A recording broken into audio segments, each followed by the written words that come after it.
انسان کو سب سے زیادہ کوئی چیز نہیں بدلتی جتنا اس کے دل پر گزری ہوئی تکلیفیں بدل دیتی ہے، لیکن وہ تکلیفیں عام نہیں ہوتی، وہ وہی ہوتی ہیں جو اس نے اکیلے سہی ہوں۔ وہ راتیں جن میں آنکھیں نم تھیں، وہ لمحے جب دل ٹوٹ رہا تھا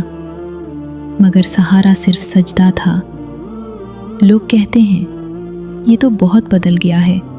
پہلے جیسا نہیں رہا، بڑا بے حس ہو گیا ہے، مگر وہ یہ نہیں جانتے کہ اس بدلاؤ کے پیچھے کتنی دعائیں چھپی ہیں، کتنے آنسو چھپے ہیں، کتنی خاموش سجدوں والی راتیں چھپی ہیں۔ اصل میں جب اللہ تعالیٰ اپنے بندے کو مضبوط بنانا چاہتے ہیں نا، تو کبھی کبھی اسے لوگوں سے خالی کر دیتے ہیں، رشتوں کی حقیقت دکھا دیتے ہیں، اپنوں کے چہرے بے نقاب کر دیتے ہیں،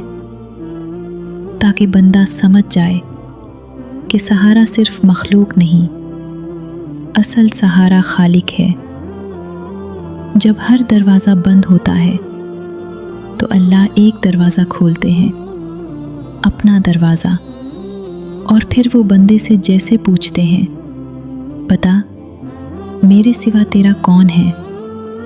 وہی اللہ جس نے تنہا کیا، اسی نے دل کو سنبھالا بھی، اسی نے آنسو دیکھے بھی، اسی نے ہر ٹوٹے لمحے کو طاقت میں بدلا بھی۔ یاد رکھے، اکیلا ہونا سزا نہیں ہوتا، کبھی کبھی یہ اللہ کی خاص تربیت ہوتی ہے، اور جسے اللہ خود سنبھال لے، پھر دنیا کی کوئی کمی اسے توڑ نہیں سکتی۔